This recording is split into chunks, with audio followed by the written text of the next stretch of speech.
Hey guys, NegativeCraft here, welcome back to the final episode of the Dark Story in Let's Play Sonic Adventure 2 Battle. We are playing some more Sonic Adventure 2 Battle. Instead of, here we are, finally throwing down with Tails, and Eggman has suspectedly killed Sonic, but not really, because we already found out in his story that he didn't die. Boom, boom, boom. Yeah, he has the upgrades like Bajigga, yeah, that giant fuck you laser where, oh, I'm a fire. I'll never do that again. I can't do it, only Max. Oh shit, Stain. Anal rape. Get him. Oh, you gimp. I lost. Okay. You actually do need to kind of try on this fight, because this fight is actually fairly difficult, and I'm just going to talk out my ass while I try to shove this. Well, I try to turn Tails' tails around and shove them up his fucking ass. Rape. Holy. Just keep shooting him, and it's all good. Preferably, if it's easier, if you find it easier, don't actually lock onto him. Just hit him with your Vulcan cannon shot. Just rape him, and boom, you win. Yosh.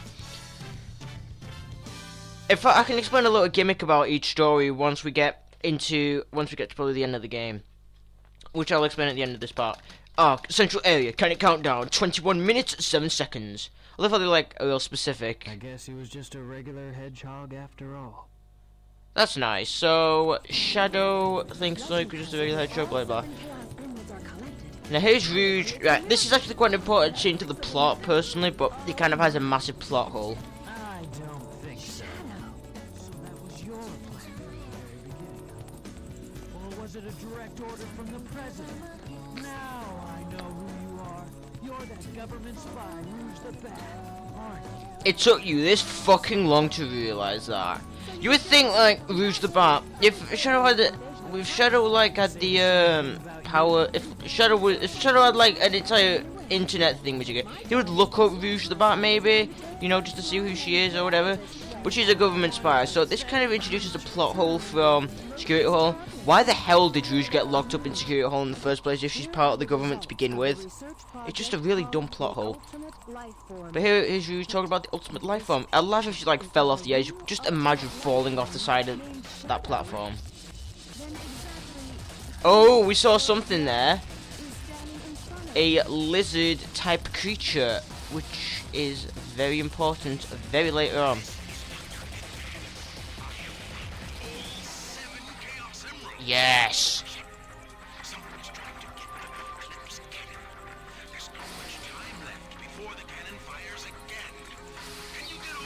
No problem, Doctor. If you want to live, leave the Chaos Emeralds where they are. The fake emerald is good enough for you. Now, I do like this part coming up. The real Shadow? No doubt. Memories might not be real, you know? Even if my memories are not real, it's still me, Shadow. And I will fulfill my promise to Maria. It's the only thing that matters to me. Now that thing that Shadow said, is I think it makes him a much better character in terms of this game, because it pretty much implies that like Rouge doesn't think Shadow is real, which also brings up like a sort of plot element that would be introduced in Sonic Heroes and Shadow the Hedgehog, where Shadow thinks he's a robot when he really isn't. Spoiler alert, but the game Shadow the Hedgehog and Heroes have been out for a long time. Personally, many people think he should have been a robot, and this Shadow should have. I can't exactly explain why, because it's kind of a plot. It's kind of something that happens, but like it also just shows why Shadow's a villain. He's not just a villain who's like, oh, I want to fuck humanity up the arse and kill everyone because humans are evil. Or though I'm the Joker, I'll do what the fuck I want. He does it just because he's trying to keep a promise to his friend, who, out of some dumbass reason, thinks that Shadow wants revenge. That Maria wants revenge on Earth. Though it's not particularly implied, but it is somehow implied how Shadow came to that conclusion eventually. Not here, unfortunately. Can you actually spin dash? No, I don't even want to find out. So it makes Shadow a much better character, you know. He's doing things. He doesn't even care if he's real or not. He's just trying to fulfill his promise to Maria, I think this is he's a really good character in this game, because he actually has a proper, not entirely a villainish motive, but just a motive that makes him a villain, basically. He's not just doing it just because he wants to. Now this is basically this is Final Chase, the final level of the game where we finally play Shadow, and again, you can suspect, since Sonic went through Final Rush, we're going to the Eclipse Canyon to go fight Sonic, which is awesome. So at the end of this, we're probably going to, well, actually no, not probably, we are going to fight Sonic. Now there actually is one power we can get here that's actually pretty useless to us at the moment, but you know, I'll just show it off anyway because I kind of forgot to get Sonic's equivalent of this in his story. I think, I don't quite remember because I think I was just kind of short for time then. No, you gimp! Right now, this, instead of Final Rush, instead of just being a blatant Final Rush clone, this has these pipes, which I get, which I say are a good gimmick, but they're just not entirely portrayed well in this level. Here we have the Mystic Melody. This allows us, near these things, if you press the B button, we can use it to activate portals and platforms and cheers that help us get to alternate areas. They're basically used for the Find the Child missions in the stages, which I'll have to show off in an extra video because I'm going to be showing quite a few things off in the extra video. And you know, it's all kind of fun like that. Now these things are glitched to fuck with Shadow. They're like, it's just weird. Oh, like, oh, fucking homing attack. Now, I can just kind of sum up my opinions on Shadow's levels. See, fucking like that. Shadow's levels as a whole. Personally, I think Sonic gets the best levels because his levels are just more exciting. Shadow only gets 4 levels, tragically, but you know, they're still good. But Sonic just gets the overall better gimmicks and more exciting levels. This is kind of just Final Rush taken down a notch and shiz. Now, in terms of other things I can talk about, this music is kind of good, and it's kind of like something. The music is kind of like something Knuckles in the sense where the music is all weird and random. They're just saying random. They're just saying random. They're just stringing together random letters that appear to connect into words. If that made sense, probably didn't, but you know. I do like this how you can stand on the arc, which is cool and jizz, which I like. Well, there's commentary still. I haven't got much to say about this game anymore. So in terms of things I can talk about, let's see here. Soundtrack. This game has a fantastic soundtrack. Personally, if I'd like to learn a lot of the bass lines to some of these songs, like Crazy Gadget, I am crazy for that song because it's just such a good song. And you know, but the thing is, not many people make bass tabs to Sonic songs, and you know, I could be one of those people who just transcribe Sonic songs. The thing is, Sonic songs are very, very different, and they're fairly hard. And plus, Johnson usually uses 2 guitars, so it's kind of hard to identify the bass, even when there is a bass. So it kind of becomes a hard task, really hard. So you just keep going, and it's all cool. Perfect chaos, you know, annoying enemies. The thing, oh shit, staying on the pavement. In fact, I can actually talk about this. In fact, no, I have to talk about it later on. But at the end, get on the freaking thing. You can actually, no, Shady, get, oh fucking hell, Jesus Christ! I just almost had a heart attack, and it was so. You can actually die there, so make sure you be very careful. And shit, I don't actually know any Sonic trivia about this level, but I'm pretty sure in the Sonic Adventure 2 beta, this level wasn't for Sonic. Because obviously it couldn't have been, unless Sonic went through 2 outside arc levels, but I highly doubt that. Like maybe one of them segued into the other one, which then. And another thing, this level bears a striking resemblance to Final Rush, which I believe was intentional because, well, it's Sonic and Shadow's final level. They're both on the arc. They're both heading to the same place. Though I'm assuming this is on the other side of the Eclipse Cannon, while Sonic is on. We're on one side going to the Eclipse Cannon, and Sonic's on the other. So I guess it's just a mirror image, only this one's slightly different than the other one. That's just a theory because, well, I don't know a lot of stuff. We've got a C rank, fairly alright rank to get on the final level of the game, and we got our 31st emblem, which is all cool and cheese. Now, much like the hero story, where like you found out that sort of like Chaos controlled out, but in this but like in the cutscene before, you find it doesn't show that. There is a slight difference with this one as well. To surprise me, Blue Hedgehog. I thought that capsule you were in exploded in space. You know, what can I say? I die hard.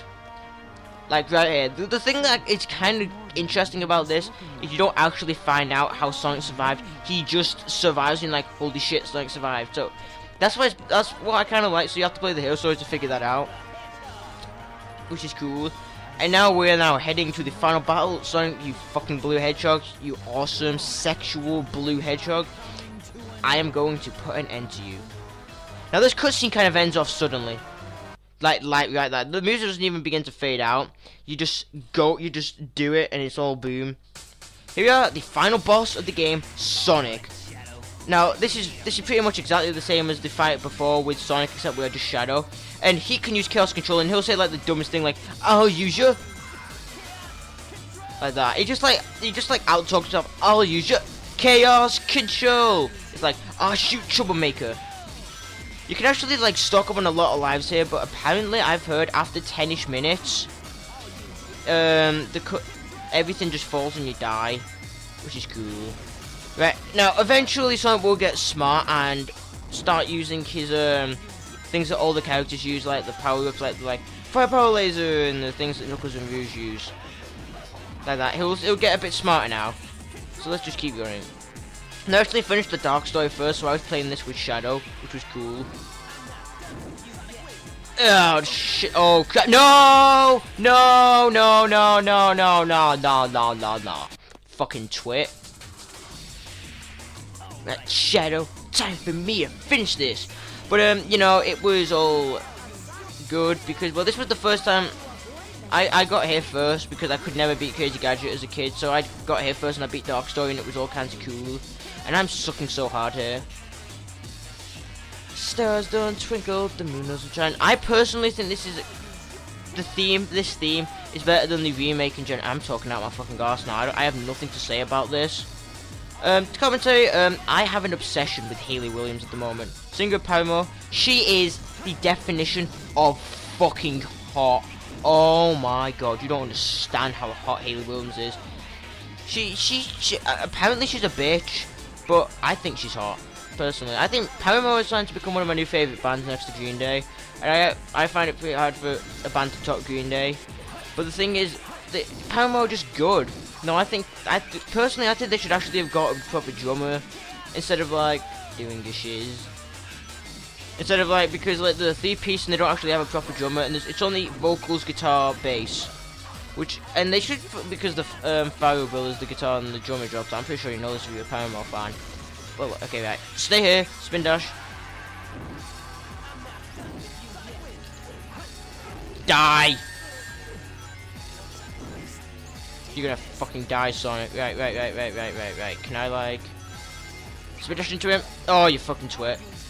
He'll eventually get smart at that, which is nice. I've completely forgot about my Paramore discussion, but, like, I think they should just actually get a proper drummer. Oh, fucking hell. Because, like, they have bass, guitar, and vocals, and they're getting the guitarist to do drumming, which I think is kind of dumb. Let go, and boom. I'm gonna rip your dead body. And with that, we pretty much finished the Dark Story. He is the one and only ultimate life form. Now, this is where the plot actually begins to start to get interesting. And it's also quite good to play the Dark Story because something really revolutionary happens. In a manner of speaking. Pretty much, Eggman got the final emerald. There seems to be nothing stopping him. And you know, with that, Eggman has won. That is why I like this game, the Dark Story, because Eggman has pretty much won. His plan succeeded. We've won. What else are we gonna do? I love that laugh. We win. Instead of the heroes winning when we're on the Dark Story, we win. Oh, what's this? Warning. And it just ends? No! Well, we can't play another story, can we? Yeah, it cliffhanger. You'll see what happens at the end of the part. So, basically, I can just sum up my opinions on the Dark Story.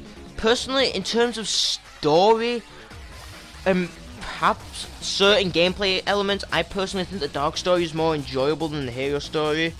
Because, well, for one, the plot's slightly more entertaining. And the Hero Story is basically just go do this, do this, do this, do this. Where here, it kind of actually explains what goes on, who Shadow is, his backstory, and just everything that Eggman's up to. And the thing is, Eggman's not a dumbass in this. He knows what he's doing, and usually when you play the Dark Story, his plans always go according to plan. Like here, we pretty much succeeded. We got all the Chaos Emeralds, and we can now use the Eclipse Cannon, or so we think, to do what we want. Now, in terms of in terms of playing this Eggman for the first time, I think that was pretty cool because you get to play as the villains instead of just the heroes, and then Eggman just the villain. I think it's kind of cool that you get to play as the villains because you get to conquer the world. Playing as Eggman for the first time is good. He's actually good in the Met Walker, but personally I think he should have stayed in the Met Walker and Tails shouldn't. But I know what they were doing where they had like mirror images of other characters. Shadow, he's a good character. He's actually a very, very good character in this game, but they kind of took a shit on his character later on in the franchise. Heroes, he doesn't do anything. In Shadow, he just took an entire shit on this game's story. Well, mainly what happens all the way through this game and what's going to come up in the next part, because unfortunately, or fortunately, this isn't the last part, because the next part, the shit is going to go down. It's going to go down, brother. Duh. In terms of Rouge, personally, I think Rouge's levels are fair. Oh no, that's debate. Well, because in this current playthrough, personally, I think Rouge's levels were more tolerable, though Mad Space is debatably, and honestly, in my opinion, the worst level in the game. But Mad Space was actually quite fair on me this time, so personally, I had more fun doing this. So obviously, gameplay styles are good. It's good to play as the villains. The levels are good. The story's better, and that's just that. There's not much else I can say. I like the dark story, and I think it was kind of cool that you got to play as the villain, which kind of would get carried over to Shadow the Hedgehog, where you get to be a villain, choose to be a villain or a hero, which I think is cool. Now this theme playing here is called Throw It All Away, and this is Shadow's theme, and I don't care for this theme. It's an alright theme, but personally I prefer Eggman's theme and Rouge's theme. I don't give one fuck about. But speaking of character themes, Sonic's theme, the theme playing the Creator for Hero story was It Doesn't Matter, and that was a really good theme. I like that. Tails' theme I never cared for, and Tails' theme never cared for either. They were all themes from Sonic Adventure. Now I'm just gonna try and wrap my stuff up. I enjoyed playing the Dark Story. I think it was good. It's much shorter than the Hero story because of the plot, because there's not much you can do really. Then again, none of these levels are particularly filler, except because all the levels mainly serve something to the plot, mainly except the driving levels. But you know, with that, I'm NegativeCraft. I hope you enjoyed the Dark Story, and I will see you in what comes up next in Sonic Adventure 2 Battle. Stick around for the end, because I'm going to show you something that I think is personally very interesting, and I'll explain something after we lay our beautiful eyes on this wonderful, marvelous masterpiece of something. Oh wait, maybe not. Okay, right. What's gonna come up? It's like at the end of the Hero story, you saw the Dark trailer. We're gonna see a trailer to something coming up now. After we get through this shit, you can now select scenes from the Dark story, so we can pretty much play through the story again. You can now select time and time, whatever.